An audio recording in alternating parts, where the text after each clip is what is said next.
Welcome back to Indian recipes. এই অতিরিক্ত গরমে মার্কেটে রিফ্রেশমেন্ট ড্রিঙ্ক কিন্তু প্রচুর পাওয়া যায়, কিন্তু বাড়িতে বানিয়ে খাওয়ার মজাটাই কিন্তু আলাদা। ওর জন্য আমি আজকের ভিডিওতে আপনাদের সাথে শেয়ার করব কি করে করতে হয় হোমমেড আম পান্না। তো চলুন শুরু করা যাক আজকের ভিডিও। প্রেসার কুকার নিয়ে নিয়েছি, তাতে দিয়ে দিলাম জল।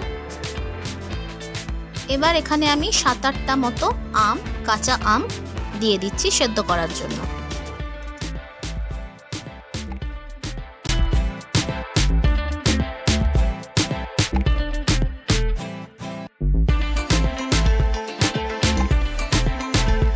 প্রেসার কুকারে ঢাকনা লাগিয়ে দিলাম। এবার আমগুলো আমি ভালোভাবে সেদ্ধ করে নেব। 5-6টা সিটি পড়া অবধি আমাকে অপেক্ষা করতে হবে। আমগুলো ভালোভাবে সেদ্ধ হয়ে গেছে। এবার আমের ছাল এবং আমের আটিগুলো আমাকে ভালোভাবে আলাদা করে নিতে হবে। আমগুলো খুব সুন্দর সেদ্ধ হয়েছে। মার্কেটে রিফ্রেশিং ড্রিঙ্কের থেকে বাড়ির তৈরি করা রিফ্রেশিং ড্রিঙ্ক কিন্তু অনেক বেশি হেলদি, কারণ কি এতে কোনো প্রিজারভেটিভ থাকে না। আপনি 7-8 দিন পর্যন্ত এটাকে যে কোনো বটলে স্টোর করে রাখতে পারেন।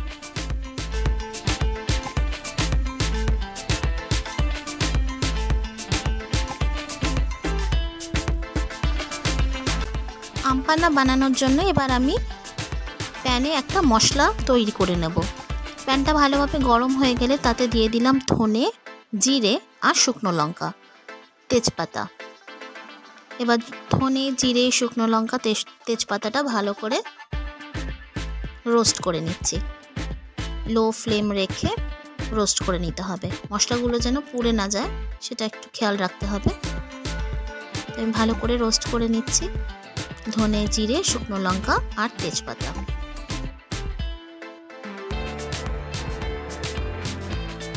রোস্ট করার সময় কিন্তু খুব সুন্দর একটা স্মেল আসে। আমরা এটাকে ভাজা মশলাও বলে থাকি। এই মশলা কিন্তু শুধু আম পান্নাতেই নয়, অনেক রান্নার ক্ষেত্রেও আমরা ব্যবহার করতে পারি। এবার এই মশলাটা আমি গ্রাইন্ডারে দিয়ে একদম ফাইন পাউডার করে নেব। দেখুন মশলাগুলো কিন্তু আমি ভালোভাবে গুঁড়ো করে নিয়েছি। এবার আম পান্নার আমের মধ্যে আমি দিয়ে দিলাম বেশ অনেকটা পরিমাণ নুন। নুনটা কিন্তু অনেকটা পরিমাণে দিতে হবে।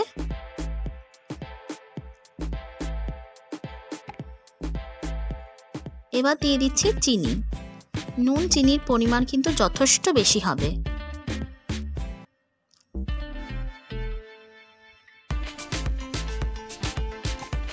এবার দিয়ে দিলাম গুঁড়িয়ে রাখা মশলাটা। এবার সব কিছুকে খুব ভালোভাবে মিশিয়ে নিচ্ছি।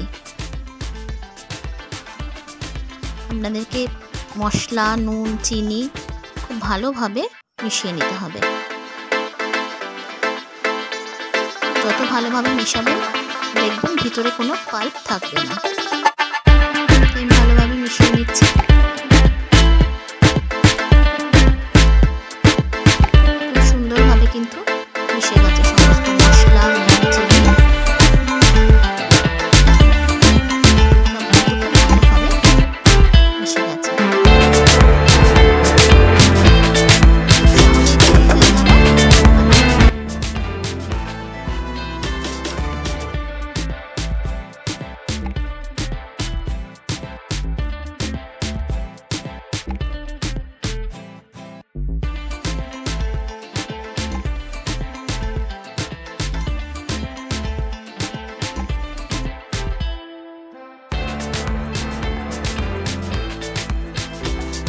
এবার গ্লাসে আম পান্না দিয়ে তাতে জল দিয়ে